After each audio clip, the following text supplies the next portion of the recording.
Eu queria aproveitar que eu tenho a chance de conversar aí com a Coordenadora Nacional da Auditoria Cidadã da Dívida e fazer uma pergunta para você sobre isso, que quando a gente fala de auditoria da dívida, eu vi que tem lá está previsto na Constituição, né, artigo 26 dos atos das disposições constitucionais transitórias, que em prazo de 1 ano da promulgação da Constituição deveria ser feita essa auditoria da dívida. E a Constituição de 88, nós estamos em 2021. Alguma coisa aconteceu aí que se passaram mais de 30 anos e isso não aconteceu. E isso deixa muitas perguntas na minha cabeça que fica até difícil elaborar. Por que não aconteceu? Quem é responsável por isso? Como é que essas pessoas conseguiram escapar por mais de 30 anos e não cumprir a Constituição? Eu queria saber se você poderia jogar um pouquinho de luz sobre esse monte de perguntas que aparecem quando a gente pensa nisso. Com certeza, Sofia, te agradeço por colocar isso, porque você vai, assim, no respaldo constitucional para a nossa luta. Essa luta da auditoria cidadã não é uma luta saída da nossa cabeça, tá? É uma luta que vem de um preceito constitucional descumprido, como você ressaltou, há mais de 30 anos. Para responder sua pergunta, eu queria já deixar uma dica aqui para os seguidores aqui do Meteoro. Esse livro aqui, ó, O Complô, publicado, o autor dele é o Hermes Zanetti. Esse livro, o PDF dele, está livre na página da Auditoria Cidadã. O Hermes Zanetti era deputado constituinte. Ele foi um dos deputados que participou da Assembleia Nacional Constituinte, que escreveu a Constituição. Na década de 80, quando estava havendo todo aquele debate da Assembleia Constituinte, a crise da dívida saía nos jornais todos os dias. Era bem diferente do momento atual, em que não se fala da dívida. Naquela época, na década de 80, a dívida era notícia diariamente. E o problema era gravíssimo. Nós tivemos, na década de 80, várias comissões. Comissão mista do Congresso, comissão exclusiva da Câmara, comissão exclusiva do Senado. Inclusive, no Senado, o relator foi Fernando Henrique Cardoso, quando ele era senador, antes de ser presidente. O relatório do Fernando Henrique, eu gosto de citar, porque depois ele foi presidente, não é à toa que ele falou, esqueçam tudo que eu escrevi, né, quando ele virou presidente. Por quê? Lá no relatório dele, por exemplo, constava várias irregularidades no processo do endividamento externo, várias fraudes. Ele mesmo propunha anulação de, no mínimo, 75% da dívida, por conta da alta unilateral dos juros pelos bancos internacionais, bancos privados internacionais. Então, o ambiente era completamente diferente do ambiente atual. Havia denúncias gravíssimas. Denúncias, inclusive, de que a dívida já tinha sido paga várias vezes e de que havia cobranças indevidas, que havia, inclusive, sequestro de recursos do país no exterior, pelo Citibank. Tudo isso na época, na década de 80. Tudo isso público. Então, a proposta, inclusive que está escrita aqui nesse livro, Complô, o Hermes Zanetti conta isso, a proposta era uma suspensão da dívida para se fazer auditoria. Como que ia continuar pagando aquela dívida em meio a tantas denúncias já comprovadas por várias comissões parlamentares?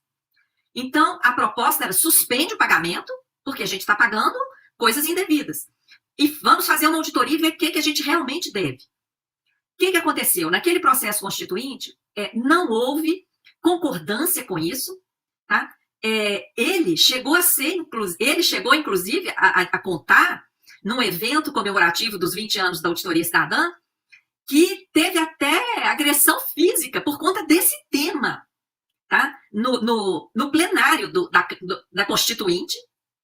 E, para resumir, o que se conseguiu aprovar foi essa proposta de realizar auditoria. Chegou a ser montada uma comissão para fazer auditoria, chegou a ser feito um relatório do senador Severo Gomes, levantando as inconstitucionalidades, as nulidades da dívida. Todo brasileiro, toda brasileira deveria ler esse relatório, para a gente ver o quanto a gente tem sido humilhado pelo sistema financeiro, o quanto nós somos colônia de banqueiro até hoje. Esse relatório dele foi aprovado.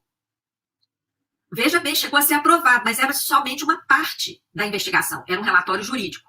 O outro relatório, que pegava ali todas as estatísticas do Banco Central, que levantava realmente o que já tinha sido pago indevidamente e tudo mais, esse relatório, houve um boicote. Ele não chegou a ser votado. E essa comissão ficou assim no ar. Tá? O relatório dela não chegou a ser votado e nunca mais se conseguiu criar essa comissão. Nós já entramos no Judiciário, já entramos no Supremo para se fazer cumprir a Constituição. A OAB, a Ordem dos Advogados do Brasil, entrou na OAB em 2004. Esse processo está parado no Supremo até hoje. Entramos no Judiciário, chegamos a ter sentença favorável em primeira instância. Imediatamente, o advogado da União, advogado da mesa do Senado foram lá e falaram: não pode montar comissão de auditoria, seria um caos. Imagina, o caos, gente, é destinar todo ano a maior parte do orçamento para um pagamento que a gente não sabe nem para quem está pagando. Os detentores de títulos da dívida pública no Brasil são sigilosos. A gente só sabe, assim, que metade, mais ou menos, são bancos, uns 16, 17% fundos de investimento, outros 16, 17% fundos de previdência, inclusive previdência privada, uns 10% aí estrangeiros, 1% é tesouro direto. A gente só sabe, assim, os grupos econômicos, mas a gente não tem os nomes. Aí, em razão desse descumprimento da Constituição, em 2000 fizemos um grande plebiscito popular. Olha que naquela época não existiam redes sociais. Os votos foram coletados nas ruas.